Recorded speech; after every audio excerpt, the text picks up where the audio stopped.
வணக்கம். நேரம் கருதி இந்த நூல் பற்றியான செய்திகளை சுருக்கமாக உங்களிடையே பகிர்ந்து கொண்டு விடைபெற விரும்புகிறேன். இந்த நூல் அறச்செல்வி சித்ரா என்கிற இந்த நூல் பேராசிரியர் அரசு முருகுபாண்டியன் அவர்கள் காலம் சென்ற மரியாதைக்குரிய சகோதரி பேராசிரியர் முனைவர் தா. சித்ரா அவர்களை பற்றி தன்னுடைய நினைவுகளை அவரை சந்தித்த நாள் முதல் பிரிந்த நாள் வரையில் தொகுத்து இந்த நூலிலே தந்திருக்கிறார். தமிழ் இலக்கியத்தில் இது ஒரு புது வகைமை என்று சொல்லலாம். நான் அறிந்து பொதுவாக சாதனையாளர்கள், பிரபலங்கள், ஆளுமைகள், மேதைகள் எல்லோருக்குமே ஒரு சின்ன இருண்ட பக்கம் அல்லது விமர்சனத்துக்குரிய ஒரு பக்கம் வந்து விடுவது உண்டு.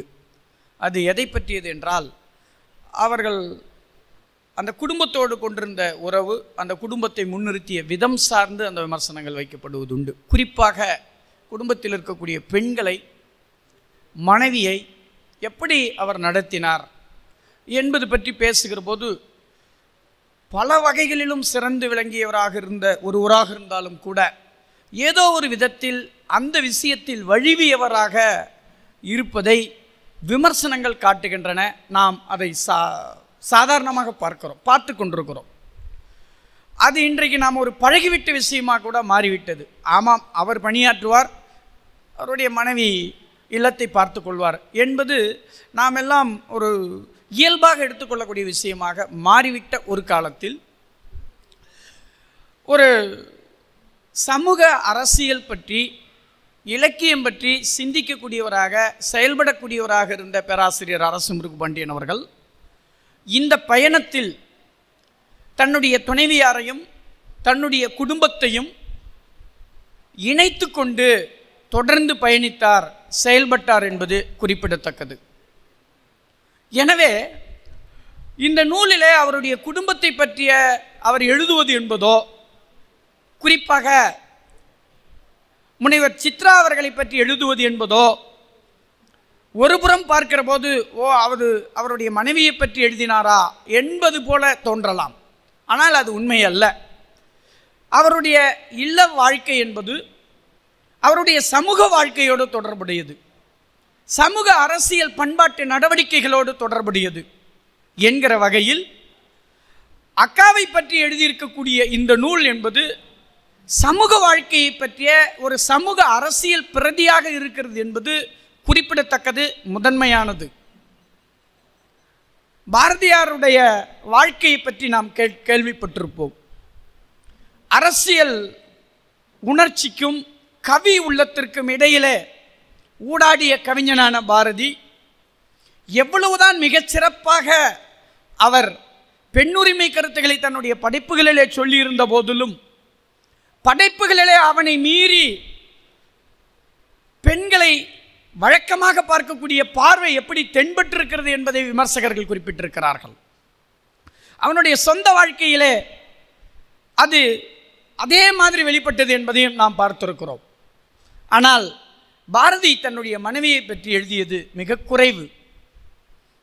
பின்னால் அவருடைய மனைவியும் மகள்களும் தான் அவரை பற்றி எழுதினார்கள். இப்படித்தான் சமூக வரலாற்றில் பெரும் சாதனையாளர்கள் அவர்களுடைய மனைவிகளோ குழந்தைகளோ தான் பின்னால் அவர்களை பற்றி எழுதியிருக்கிறார்களே ஒழிய, அவர்கள் தங்களுடைய குடும்பமும் தங்களுடைய மனைவியும் எவ்வாறு தங்களுடைய நடவடிக்கைகளுக்கு தோதானவர்களாக இருந்தார்கள் என்பதை பற்றி எழுதியது இல்லை. தமிழிலே மிக முக்கியமான சுயசரிதைகளில் ஒன்று நாமக்கல் கவிஞர் எழுதிய என் கதை. ரொம்ப அற்புதமான நூல். அதில் ஒரே ஒரு பகுதியில் அவர் தன்னுடைய மனைவியை பற்றி ரொம்ப உருக்கமாக சொல்லி இருப்பார். இன்றைக்கு வரையிலும் தங்களுடைய மனைவியை பற்றி சொல்லிய படைப்பாளிகளை பற்றி சொல்லுகிற போது, எடுத்து காட்டுகிற போது எல்லோரும் சொல்லக்கூடிய ஒரே பகுதி என் கதையிலே நாமக்கல் கவிஞர் எழுதியிருக்கக்கூடிய அந்த ஒரு சிறு பகுதியைத்தான். அதுவும் கூட நாமக்கல் கவிஞர் அவருடைய மனைவியோடு ஆரம்பத்தில் ஒரு இணக்கமான உறவில் இல்லாதவர்.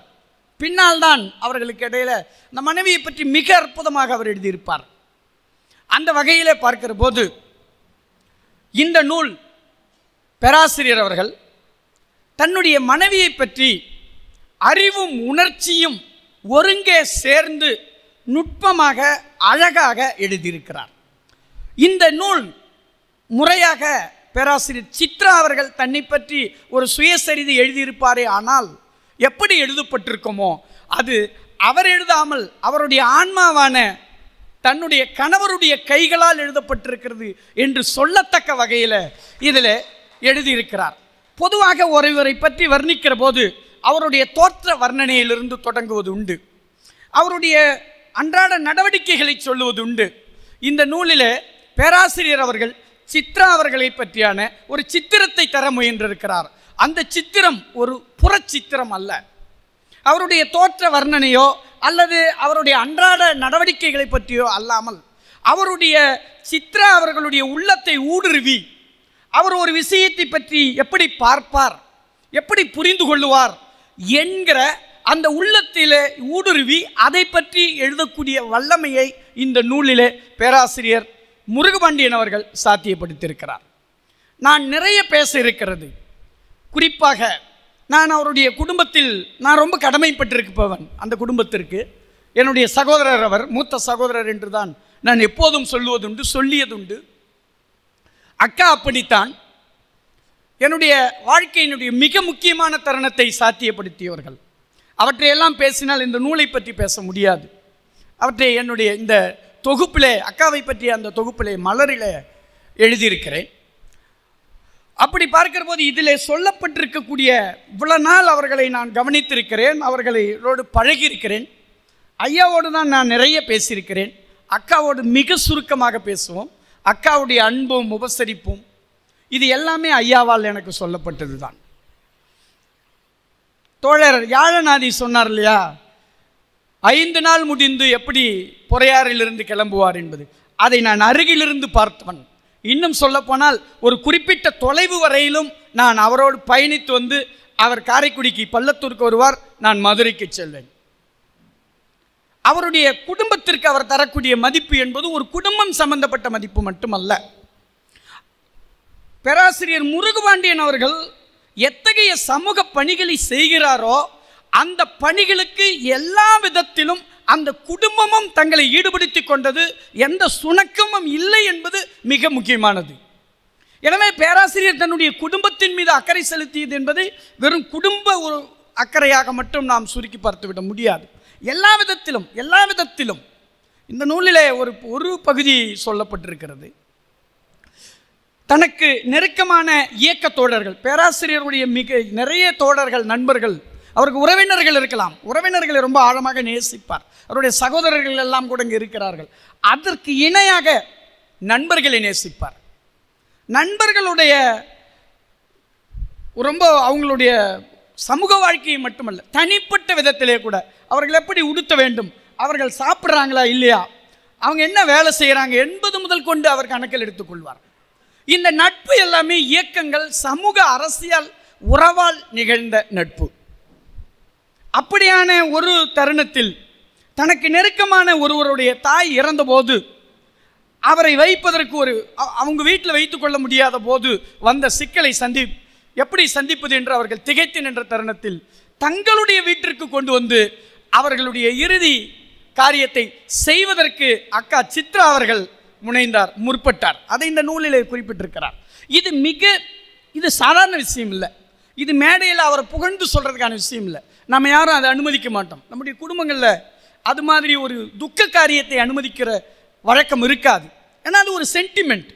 ஆனால் இதுதான் இந்த மாதிரியான ஒரு புரிதலை உருவாக்கி கொண்டிருப்பது தான் இவர்களுடைய சமூக அரசியல் உணர்ச்சி. அதை இவர்கள் என்ன கற்றுக்கிட்டாங்க சமூக அரசியல் இருந்து அப்படிங்கிறது இந்த புரிதல் தான்.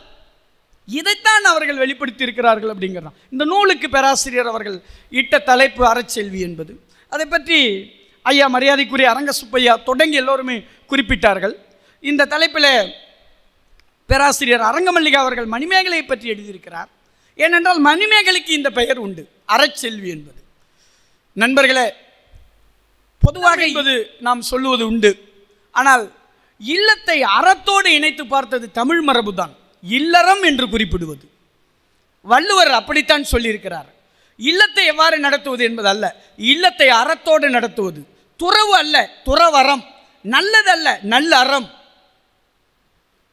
எனவே அறம் என்பது தமிழ் வாழ்வினுடைய மிக மிக முக்கியமான பகுதி.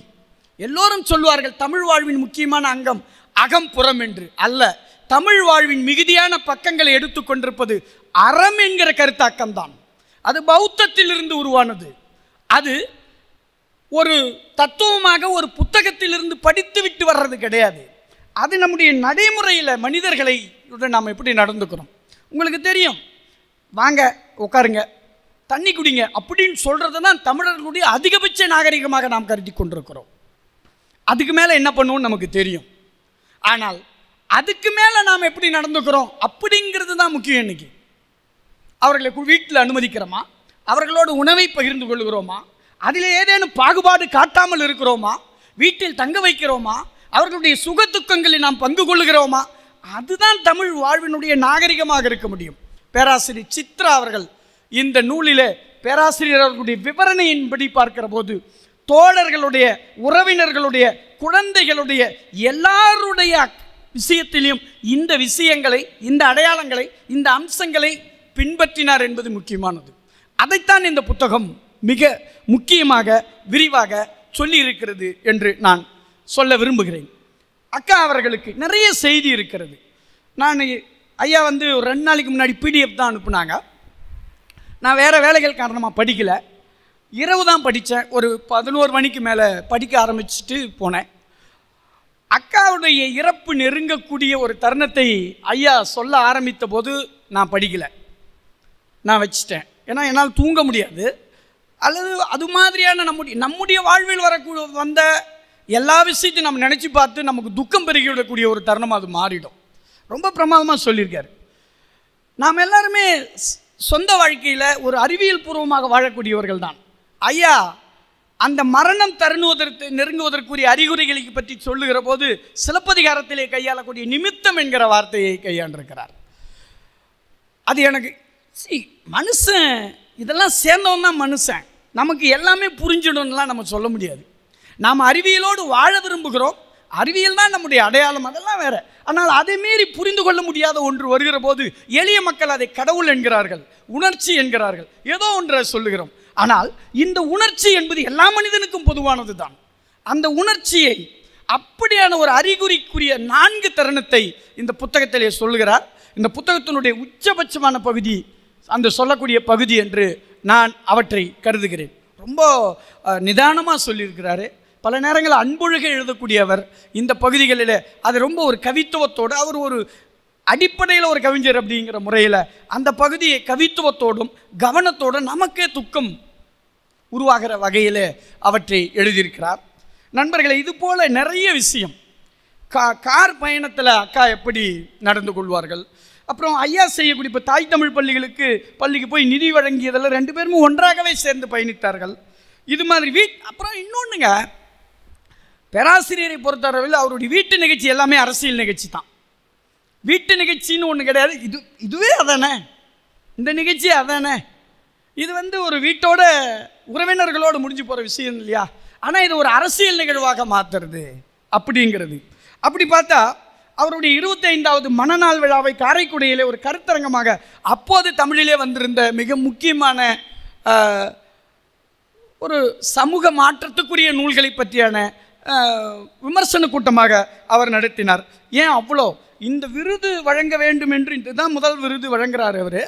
ஆனால் இந்த விருது வழங்குவது என்பதை அக்கா இருந்தபோது அக்காவுடைய விருப்பம், இது அவர் வழங்க வேண்டும் என்று நினைத்தார். காலம் அதற்கு வழி கொடுக்காத போது அவரின் நினைவாக இன்றைக்கு வழங்கக்கூடிய நிலை ஏற்பட்டிருக்கிறது. நண்பர்களே, இன்னும் நிறைய ஒரு மனைவியின் சுயசரிதியை ஒரு சமூக வரலாறாக, ஒரு மனைவியோடு இணைந்து ஒத்துழைத்த, இணைந்த, ஏற்ற, புரிந்து கொண்ட எல்லா விஷயத்தையும் இணைத்து இதிலே சொல்லியிருக்கிறார். இது நான் ஏற்கனவே தொடக்கத்திலே சொன்னது போல தமிழில் இது ஒரு புது வகைமை. இதுபோல பெரும் ஆளுமைகள் யாரும் தங்களுடைய மனைவியரை பற்றி மட்டும் மையப்படுத்தி இப்படி ஒரு நூலை எழுதியதில்லை. அதற்கு ஒரு முன்னுதாரணமாக இந்த நூல் அமைந்திருக்கிறது. நண்பர்களே, சுனாமி வந்தபோது சேதுராமன் என்ற தன்னுடைய நெருங்கிய நண்பர் இறந்தபோது சுந்தரராமசாமி, எழுத்தாளர் சுந்தரராமசாமி அதுக்கு ஒரு இரங்கல் எழுதியிருப்பார். அந்த இரங்கலை படித்த ஒரு நண்பர் சொன்னார், இப்படி ஒரு இரங்கல் கிடைக்குமானால் நாமே கூட இறந்திருக்கலாம் என்று.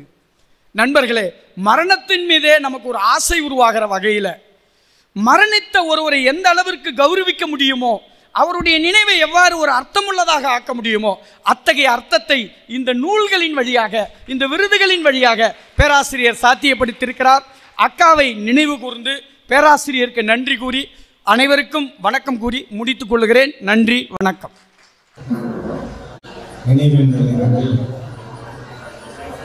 ஒரு சமூக நிகழ்வாக மாற்றி அதில் இலக்கியத்தை போதி மரத்தினிடையே ஞானத்தை பெற்றதை போல போதியிலே எப்படி இலக்கிய நிகழ்வுகளை நடத்துவார்களோ, அம்மா அவர்கள் அந்த நிகழ்வில் எப்படி தங்களுடைய பங்களிப்பை தருவார்களோ அந்த நினைவையும் இங்கே ஏற்படுத்தி ஐயா அவர்கள் இந்த நிகழ்வை நடத்தி கொடுக்கிறார்கள். நிகழ்வுகளை பங்கேற்றிருக்கிற அனைத்து சான்றோர்களுக்கும் நான் என்னுடைய பணிவான வணக்கங்களை குறித்தாக்குகிறேன். எப்பொழுது தொலைபேசியில் பேசினாலும் வீரமாக பேசக்கூடிய ஐயா அவர்கள் அம்மாவை இழந்த பிறகு அழுவதையே தன்னுடைய வேலையாக வைத்தார். அதனால் அவரிடம் தொலைபேசியில் பேசுவதையே நான் தவிர்த்திருக்கிறேன். எப்பொழுது பேசினாலும் அழுவார்கள். இப்படி ஒரு மிகப்பெரிய ஒரு இழப்பை தன் அகத்துள்ளே தாங்கிக் கொண்டு அதை ஒரு சமூக நிகழ்வாக வெளிப்படுத்தியிருக்கிற ஐயா அவர்கள் தொடர்ந்து இந்த துக்கத்திலிருந்து வெளியேறி சமூகம் சார்ந்த உங்களுடைய பணிகளில் தீவிர கவனம் செலுத்த வேண்டும் என்கின்ற வேண்டுகோளை வைத்து என்னுடைய உரையை நான் தொடங்குகிறேன். 80களில் எழுதப்பட்ட பல கவிதைகள் இந்த நூலில் இருக்கின்றன. அண்ணம் வெளியிட்ட கவிதைகள் அந்த புத்தகம் கவிதை புத்தகமாக இருக்கும் பட்சத்தில் அது மிகுந்த வரவேற்பை பெற்ற புத்தகமாகத்தான் இருந்திருக்கிறது தமிழ் இலக்கிய சூழலில். மீரா அவர்களுடைய அந்த நூலை தொகுக்கிற முறையும் அதை வடிவமைத்து வெளியிடுகிற முறையும் தமிழ் பதிப்பு சூழலுக்கு ஒரு மிக முக்கியமான பங்களிப்பை செய்திருக்கின்றது என்பதை யாரும் மறுக்க முடியாது. அவர்களுடைய பதிப்பாக தான் முதலில் கொஞ்சம் தலித் கவிதைகள் என்ற தலைப்பில் ஐயா அரசமுருகு பாண்டியன் அவருடைய தொகுப்பு வந்தது. அதில் அவருடைய உலக புகழ்பெற்ற கவிதை இருக்கிறது. உருமாற்றம் என்று சொல்லக்கூடிய அந்த கவிதை தலித் இலக்கியம் எவற்றையெல்லாம் கோருகிறதோ அவற்றையெல்லாம் இந்த தொகுப்பு முழுவதும் நீங்கள் பார்க்கலாம். புரட்சியாளர் அம்பேத்கர் அவர்களுடைய தத்துவங்களை முன்வைத்து சாதி ஒழிப்பை எடுத்துக்கொண்டு பெண்ணடிமைத்தனத்தை ஒழிக்கின்ற கோட்பாட்டை உள்வாங்கி இப்படி எல்லா வகைமைகளிலும் ஒரு தொகுப்பு இயங்கும் என்று சொன்னால் அது ஐயா அவர்களுடைய தலித் கவிதைகள் என்ற இந்த தொகுப்பு. அதுல உருமாற்றம் என்கின்ற கவிதை, எல்லா கவிதைகளையும் வாசிக்க இப்பொழுது நேரமில்லை. உருமாற்றம் உலக புகழ்பெற்ற ஒரு கவிதை. ஐயா அவர்களுடைய அறிமுக உரையில் அவர் சொன்னதை போல நவீன தமிழ் இலக்கிய வரலாற்றை எழுதுகிற எல்லோரும் தலித் கவிதைகள் என்று எழுதுகிற பொழுது இந்த கவிதையை குறிப்பிடுகிறார்கள். குறிப்பாக பேராசிரியர் பஞ்சாங்கம் அவர்கள் எழுதிய கட்டுரை தமிழ் இலக்கிய வரலாறு என்கின்ற சாகித்ய அகாதமி தொகுத்த அந்த தொகுப்பில் இருக்கிறது. அதுல இந்த கவிதை சொல்லப்பட்டிருக்கிறது. ஒரு தலித் கவிதையினுடைய மிக முக்கியமான வடிவம் அல்லது அடையாளம் அல்லது அதனுடைய இருப்பு என்பது இந்த கவிதையில் வெளிப்படும். ஆகவேதான் அரசமுருகு பாண்டியன் ஐயா அவர்கள் தலித் கவிதையினுடைய பிதாமகனாக ஆதி முதல்வர்களில் ஒருவராக அவர் இருக்கிறார். அவருடைய கவிதைகள் புது கவிதை தன்மையிலானவை.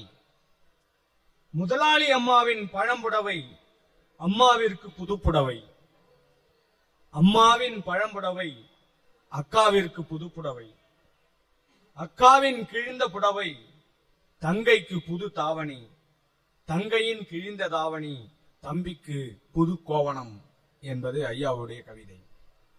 இந்த கவிதையை மேடைகளில் எடுத்தாளாத பேச்சாளர்களே இல்லை என்று நாம் சொல்லலாம். அம்பேத்கருடைய கருத்தியல்களில் மிக முக்கியமான தலித் விடுதலைக்கான கருத்தியல் என்பது மதமாற்றம் என்கின்ற ஒரு கருத்தியல். மதத்தினுடைய கோர பிடியிலிருந்து மனிதர்கள் வெளியேறுவார்கள் என்று சொன்னால் அவர்கள் மனித தன்மையை அடையக்கூடியவர்களாக மாறிவிடுகிறார்கள். அப்படி மாறுகின்ற அந்த போக்கை தலித் என்ற தலைப்பில் ஒரு கவிதையாக ஆக்கியிருப்பார் அரசமுருகு பாண்டியன் ஐயா அவர்கள். தலித் கோட்பாடுகளில் மிக முக்கியமானது அரசியல் கோட்பாட்டை போல இலக்கிய கோட்பாடும். தலித் அரசியல் கோட்பாடு எப்படி இந்த மக்களை அந்நியமாக்குகிறதோ அதை போல தலித் இலக்கிய கோட்பாடு இந்த மக்களை பண்பாட்டு ரீதியாக தங்களுடைய அடிமை தலையிலிருந்து விடுதலை பெற வைக்கிறது. அடிமை தளத்தை தரக்கூடிய எவற்றையும் தூக்கி எறிவது என்பதுதான் தலித் கவிதையினுடைய இயல்பு. தலித் இலக்கியம் குறித்து ஒரு மிகப்பெரிய நூலை, தலித் அழகியல் என்று சொல்லக்கூடிய நூலை எழுதிய சரண்குமார் லிம்பாலே அவர்கள் 3 மிக முக்கியமான கருத்துக்களை வலியுறுத்துகிறார். ஒன்று சத்தியம், இன்னொன்று சிவம், இன்னொன்று சுந்தரம். சத்தியம் என்று எவற்றையெல்லாம் இதுவரை நீங்கள் நம்பிக்கொண்டிருந்தீர்களோ, உண்மை என்று இதுவரை நீங்கள் எவற்றையெல்லாம் நம்பிக்கொண்டிருந்தீர்களோ அவற்றையெல்லாம் தூக்கி வீசுவதுதான் உண்மையான சத்தியம். சுந்தரம், அழகு என்று எதை நீங்கள் எல்லாம் நினைத்துக் கொண்டிருந்தீர்களோ அந்த அழகை எல்லாம் தூக்கி தூர எறிந்துவிட்டு மனித வாழ்வை அழகாக்கி காட்டுவதுதான் தலித் அழகியலினுடைய சரித்திரம். இப்படிப்பட்ட கோட்பாடுகள் இந்த கவிதைகள் எல்லாம் வந்த பிறகுதான் சரண்குமார் லிம்பாலே அவர்கள் வடிவமைத்திருப்பார்கள். ஆனால் இந்த கவிதையில் இந்த பார்ப்பன மந்திரம் திருநீறு பூசியது, கீதையை தந்தது, இந்து என்றது. இந்த ஞானஸ்ஞானம் சிலுவையை குறியிட்டது, பைபிளை தந்தது, கிறித்தவன் என்றது. இந்த கலிமா என்னை சுன்னத் செய்து குல்லாவை அணிவித்தது, குரானை தந்தது, முகமதியன் என்றது. எல்லா சடங்குகளிலும் என் சட்டைதான் மாறியது, என் சாதியோ இன்னும் பறையனாகவே இருக்கிறது என்று அந்த கவிதையில் அவர் பதிவு செய்வார்கள். எந்த மதத்திற்கு நீங்கள் மாறினாலும் அங்கே சாதி என்பது உங்களோடு கூடவே இருந்து கொண்டுதான் இருக்கிறது என்பதை நாம் புரிந்து கொள்ளுகிறோம். அமெரிக்கா, ஐரோப்பிய நாடுகள் எல்லாம் இன்றைக்கு சட்டத்தை எழுதி கொண்டிருக்கிறார்கள், சாதி என்பது குற்றம் என்று. அமெரிக்க, ஐரோப்பிய நாடுகளில் சாதி என்பது இல்லை. ஆனால் இங்கிருந்து போனவர்கள் சாதியை கூடவே தூக்கி கொண்டு போய்விட்டார்கள். அங்க போய் இந்த வேறுபாடுகளை கட்டமைத்து சாதியை நிலைநிறுத்தக்கூடிய வேலையை செய்கிற பொழுது அந்த நாடுகளினுடைய பாராளுமன்றங்களில் இப்படிப்பட்ட சட்டங்கள் எழுதப்படுகின்றன. அப்ப இவன் எந்த நாட்டுக்கு போனாலும் தன்னோடு கூட சாதியை தூக்கி செல்லக்கூடியவனாக இருக்கிறான். எந்த மதத்துக்கு போனாலும் தன்னோடு கூட சாதியை தூக்கி செல்லக்கூடிய மனநிலை இங்கே இருக்கிறது. அவற்றையெல்லாம் கேள்விகள் கேட்பதுதான் தலித் இலக்கியத்தினுடைய கோட்பாடு. அந்த கேள்விகளை தலித் கவிஞர்களுடைய முன்னத்தி ஏறாக இருந்து எப்பொழுதும் கேட்டுக்கொண்டிருப்பவர் ஐயா அவர்கள். இன்றைக்கு கூட கவிதையை நீங்கள் வாசியுங்கள் என்று சொன்னால் அதிக பக்கங்களில் நீள கவிதைகளை வாசிக்கக்கூடிய ஆற்றல் பெற்றவர். இந்த தொகுப்பில் இருக்கக்கூடிய எல்லா கவிதைகளும் அப்படித்தான் மிக முக்கியமான கவிதைகளாக எனக்கு படுகிறது நண்பர்களே. இப்ப இந்த சூழலுக்கு ஏற்ப ஒரு கவிதை இருக்கிறது, இருப்பின் நிகழ்வெளி என்கிற கவிதை. காத்திரமான தலித் கவிதைகளை எழுதி அவற்றை மேடையில் அனல் பறக்க பேசி தலித் அரசியலை கட்டமைக்கக்கூடிய பேராசிரியர் அரசுமுருகு பாண்டியன் என்ற அந்த நெருப்பு நெஞ்சத்திற்குள் எப்படிப்பட்ட அன்பு பூக்கள் எல்லாம் பூத்திருக்கின்றன என்பதனை இந்த கவிதையின் மூலம் நாம் புரிந்து கொள்ளலாம் நண்பர்களே. அம்மா அவர்களை ஐயா அவர்கள் எப்படி நேசிக்கிறார்கள் என்பதனை அவருடைய அழுகையிலிருந்து நாம் புரிந்து கொள்கிறோம். அவருடைய கண்ணீரிலிருந்து, அவருடைய விசும்பலில் இருந்து நம்மால் அதிகமாக உள்வாங்கிக் கொள்ள முடிகிறது. ஆனால் இந்த கவிதை தொகுப்பில் இருப்பின் நிகழ்வெளி என்கிற இந்த கவிதை தொகுப்பு அவருடைய வாழ்க்கையை பேசுகிறது. இந்த கவிதை, அவர் பள்ளத்தூர்ல இருக்கிறார் குடும்பத்தோட, ஆனா வேலை செய்யறது தரங்கம்பாடி. வெள்ளிக்கிழமை இரவு அவர் புறப்படுகிற அந்த உணர்வை அவர் கவிதையாக்கி இருக்கிறாரு. குடும்பத்தில் அம்மாவுடன் எப்படிப்பட்ட ஒரு மிகச்சிறந்த உறவை அவர் பங்களித்துக் கொண்டிருந்தார் என்பதனை பார்க்கிற பொழுது நமக்கு உள்ளபடியே இந்த கவிதை நம் கைகளில் இருப்பது ஒரு அன்பு பெட்டகம் நம்முடைய கைகளில் இருப்பதை போன்ற ஒரு உணர்வை தருகிறது. திங்கள், செவ்வாய், புதன், வியாழன் என ஒவ்வொரு நாளையும் விரைந்து தள்ளிவிட்டு வெள்ளிக்கிழமைக்கென வேண்டி கிடப்பேன். அந்த கல்லூரியில வேலை செய்யும் போது வேலை செய்யாம இருக்க மாட்டார் ஐயா. எல்லா வகுப்புகளுக்கும் போகக்கூடிய பேராசிரியர்களில் சிலர்களில் ஒருவர் ஐயா அவர்கள். அவரிடத்தில் மிக சரியாக பயின்று முனைவர் பட்டம் பெற்றவர்கள் ஏராளமான பேர். ஆனால் கல்லூரியில் இருக்கிற பொழுது திங்க போச்சு, செவ்வாய்க்கிழமை போச்சு, அப்படி வியாழன் வரையில நின்று வெள்ளிக்கிழமைக்காக காத்திருப்பேன். அன்று காலையிலிருந்தே புன்னகைகளால் பூத்து குலுங்கும் மனசு. அந்த வெள்ளிக்கிழமை எப்படி கொண்டாடுறாரு ஐயா? ஒரு மழை பெய்த பொழுதை போல் இதமாகும் மனசு. கல்லூரியும் வகுப்பறைகளும் ஒருபோதும் கசப்பதில்லை. கற்றவருக்கு எனக்கும் அப்படித்தான். ஒரு மணி நேரம் போதுவதில்லை. ஒரு மணி நேரத்துல அவரால் வகுப்பு எடுக்க முடியாது. ஏன்னா வெறும் டெக்ஸ்ட் புக்ல இருக்கக்கூடிய பாடத்தை மட்டும் நடத்துகிற பேராசிரியர் அவர் அல்ல. இந்த சமூகத்தையே விரிந்த வகுப்பறையாக நினைத்து அவர் இந்த மக்களுக்கு பாடம் போதிக்கக்கூடியவர். வகுப்பறையை சமூகமாக நினைத்து பல சமூக விஷயங்களை அவர் பேசிக்கொண்டே இருக்கிறார். தங்கும் அறை, போதி வனம், தனிமையில் விரியும் இரவின் நீளம், ஒவ்வொரு நொடியும் முள்ளாய் இறங்கும், இரத்த அழுத்தம் சூறை காற்றாகும், புத்தகங்களே தாய்மடியாகும், தூக்கம் தின்று இரவுகள் விடியும், வாழ்க்கைக்கும் வேலைக்குமான இடைவெளியின் தூரம் 200 மைல்கள், வாழ்க்கைக்கும் வேலைக்குமான இடைவெளியின் தூரம் 200 மைல்கள், பயணம் 7 மணி நேரம், சனிக்கிழமை வேலை நாள் எனில் துயரங்கள் முள்முடி சூடும். சனிக்கிழமை திடீர்னு கல்லூரி வச்சுட்டா அதே போல துயரம் எதுவும் இருக்காது. முள்முடி சூடும். இரவு 10 மணி ஆகும் வீடு போய் சேர. மலர்ந்து முகம் பார்த்து மனைவி கதவை திறப்பதிலும், குழந்தைகள் ஓடி வந்து தோளை பற்றிக் கொள்வதிலும் பயணத்தின் சுமை இறங்கிவிடும். 2 நாள்கள் இல்வாழ்க்கை, குடும்ப விளக்காவாள் மனைவி. 2 நாள்கள் இல்வாழ்க்கை, குடும்ப விளக்காவாள் மனைவி. மீண்டும் ஞாயிறு நள்ளிரவில் புறப்படும் போது பேருந்து நிறுத்தத்தில் வந்து வழி அனுப்பி வைக்கும் அவர்களிடமிருந்து பிரிவது நெஞ்சு பிளந்து இதயத்தை எடுத்து வெளியே வீசுவது போலிருக்கும். இதுதான் ஐயா அவர்களுடைய அன்பு நெஞ்சம். அந்த ஞாயிற்றுக்கிழமை இரவு கிளம்புகிற பொழுது அந்த உணர்வை நாம் உள்வாங்கிக் கொள்கிறோம்.